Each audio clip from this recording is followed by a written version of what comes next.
নমস্কাৰ। আজিৰ বিষয়টি হৈছে তেজী বগা বৰ্ণৰ সন্তান কেনেকৈ লাভ কৰিব। সাধাৰণতে দেখা যায় যে মাক বাপেকৰ বৰণ অনুসৰিয়েই সন্তানৰো তদ্ৰূপ বৰণ হয়। অৰ্থাৎ মাক বাপেক যদি বগা হয় তেন্তে সন্তানো বগা, আৰু মাক বাপেক যদি ক'লা হয় তেন্তে সন্তানো ক'লা হৈ উপজে। মাক বাপেক মিঠা বৰণীয়া হ'লে সন্তানো মিঠা বৰণীয়া হৈয়ে উপজে। কিন্তু কোনো স্থলত এনেকুৱাও দেখা পোৱা যায় যে মাক বাপেক সুন্দৰ বগা অথচ তেওঁলোকৰ কোনো এক ল'ৰা বা ছোৱালী একেবাৰে ক'লা বা মিঠা বৰণীয়া। আকৌ কোনো মাক বাপেক একেবাৰে মাগুৰ বৰণীয়া অথচ তেওঁলোকৰ কোনো সন্তান সফেদ বগা বা সোণ বৰণীয়া। তেন্তে ইয়াৰ ৰহস্য কি? অৱশ্যে ইয়াৰ ৰহস্য আছে। এই সম্পৰ্কে মহামতী মহৰ্ষি সুশ্ৰুতে তেখেতৰ সুশ্ৰুত সংহিতাৰ শাৰীৰ স্থানত উল্লেখ কৰিছে যে তেজু ধাতুৱেই শাৰীৰিক বৰ্ণোৎপত্তিৰ মূল কাৰণ।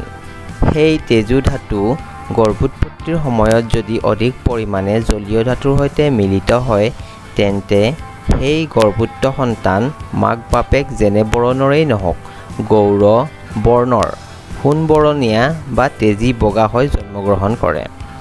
যদি তেজু ধাতুৱে অধিক পৰিমাণে পাৰ্থিৱ ধাতুক আশ্ৰয় কৰে তেন্তে সেই গৰ্ভসম্ভূত সন্তান মাক বাপেক অতি সুন্দৰ হ'লেও ঘোৰ ক'লা হৈ উপজে।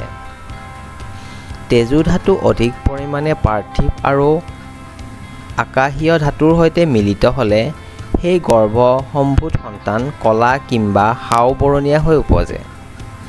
তেজু ধাতু অধিক পৰিমাণে জলীয় আৰু আকাশীয় ধাতুৰ সৈতে মিলিত হ'লে সেই গৰ্ভসম্ভূত সন্তান গৌৰ শ্যাম বৰ্ণ অৰ্থাৎ তেজ গৌৰা হৈ উপজে।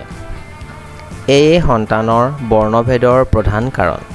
কিন্তু কাৰো মতে গৰ্ভৱতী ৰমণীয়ে যেনে বৰণৰ বস্তু খায় তেওঁৰ সন্তানো সেই ৰূপে বৰণৰেই হয় বুলি কয়, যদিও সুশ্ৰুতৰ মতেই যুক্ত আৰু সমধিক গ্ৰহণীয়। এই ভিডিঅ'টি চোৱাৰ বাবে ধন্যবাদ। ভাল লাগিলে আৰু উপকৃত হ'লে লাইক এটা দিব, অনুগ্ৰহ কৰি ছাবস্ক্ৰাইব কৰিব।